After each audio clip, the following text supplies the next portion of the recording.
So, are you ready to dive into the Max Financial Services Q3 FY25 investor release? I've got it right here. Absolutely. I've been waiting for this. Always interesting to see how these financial companies are performing, especially with all the market changes. Right? Okay, so first off, Max Financial Services, or MFSL, is essentially the holding company for Max Life Insurance. They've been around for a while and have a significant presence in the Indian market. Anything new on their business model? Well, in terms of strategic moves, Axis Bank has been increasing its stake in Max Life. Remember, back in April 2024, Axis Bank acquired an additional 6.02% stake. It's all part of a series of transactions to give Axis a bigger piece of the pie. Currently, the Axis Group holds about 19.02%, and they've got approval to acquire more. Gotcha. So MFSL basically sold a chunk of Max Life to Axis, and Axis is steadily increasing its ownership. Makes sense. Let's talk about the income statement. How did they do this quarter? Okay, so the report highlights that MFSL's consolidated revenue, including investment income, is up 8% for the first 9 months of the fiscal year, landing at around rupees 34,106 crore. If you strip out the investment income, their revenue grew by 14%, clocking in at rupees 20,907 crore. Profit after tax came in at rupees 365 crore. Not bad, not bad. Any one-time events or weird accounting things we should know about? Nothing glaringly obvious in this release, but it's always wise to dig into the detailed financials to be completely sure. Oh, and it looks like individual adjusted first-year premium grew by 25%, which is pretty solid compared to the private industry's 19% growth. Yeah, that's pretty good. Makes you wonder where they are getting that growth from.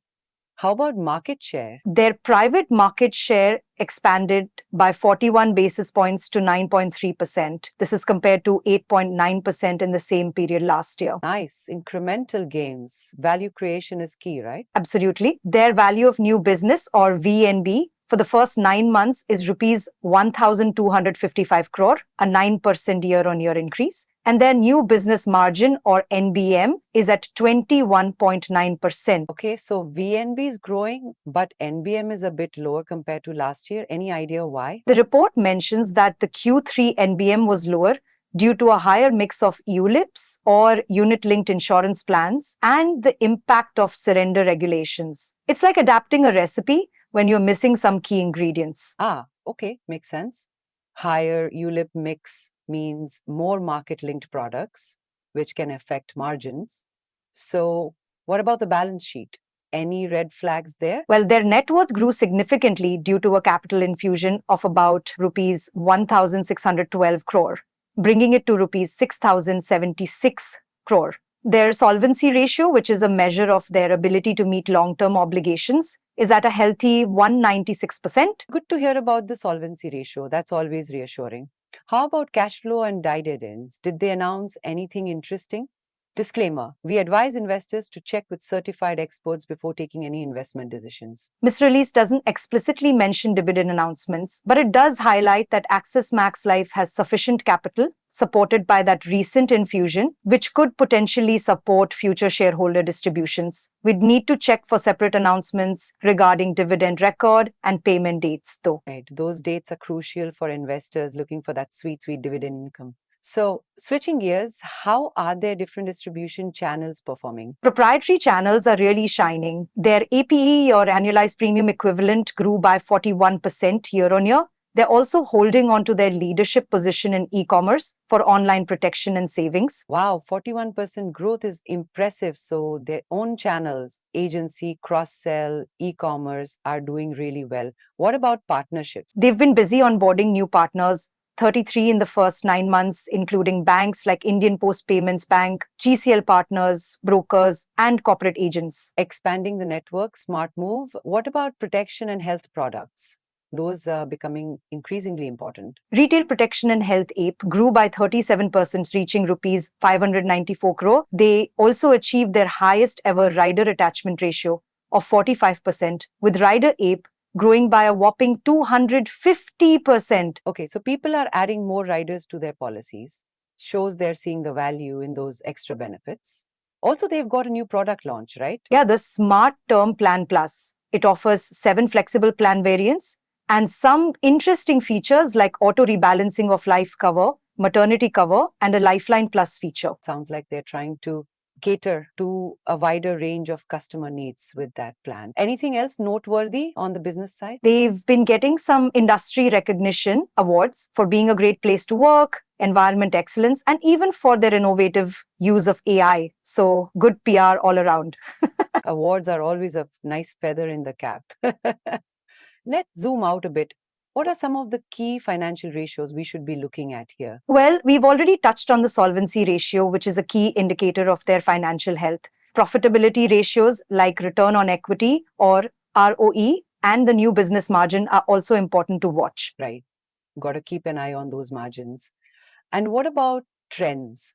Are there any patterns emerging from this data? Definitely a trend toward growth in proprietary channels and increased focus on protection and health products. They're also pushing hard on digitization and AI to improve efficiency and customer experience. Digitization is the name of the game these days. So, what's your overall outlook for Max Financial Services based on this report? I'd say the outlook is cautiously optimistic. They're showing solid growth in key areas, expanding their distribution network, and innovating with new products. However, they need to keep an eye on those new business margins and manage the ULIP mix carefully. Also, interest rate risks and market fluctuations are important considerations for them. Okay, good summary. Before we continue, if you're finding this analysis insightful, don't forget to hit that like button, share this video, and subscribe to our channel for more financial deep dives. Absolutely. And to add to the point on risk management, remember that Max Life actively manages investment risks, interest rate risks, information security, and operational risk through various frameworks and strategies. They also had an opinion from Willis Towers Watson regarding their asset liability management. Yeah,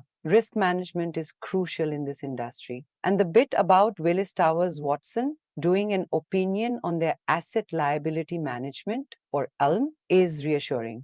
What did WTW say exactly? Well, WTW basically said that Max Life's ALM framework and asset and liability positions are appropriate for meeting their objectives of protecting shareholder value and fulfilling policyholder obligations. They tested a bunch of interest rate scenarios and found that Max Life's net residual cash flows remain positive in almost all of them. So they're prepared for different economic conditions. Makes sense. Now, how are they doing with customer retention?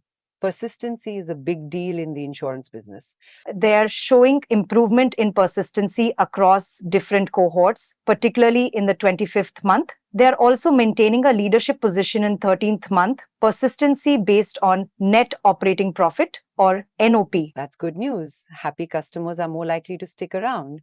What else stood out to you in this report? They are focused on environmental, social, and governance (ESG) factors. They are working on reducing their carbon footprint, promoting diversity and inclusion, and ensuring responsible investments. ESG is definitely becoming more important for investors these days.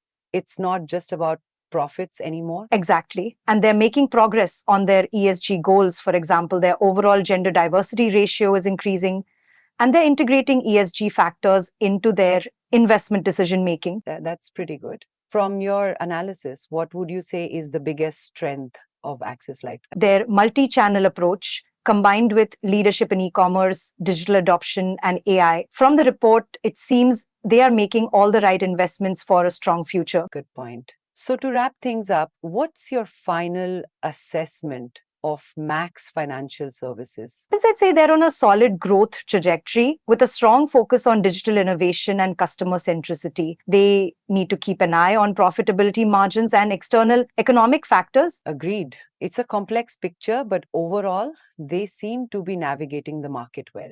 For investors, keep an eye out for those dividend announcements. And remember the record and payment dates. Definitely. Those dividend details are key for shareholder returns. Keep an eye out for the company's announcements.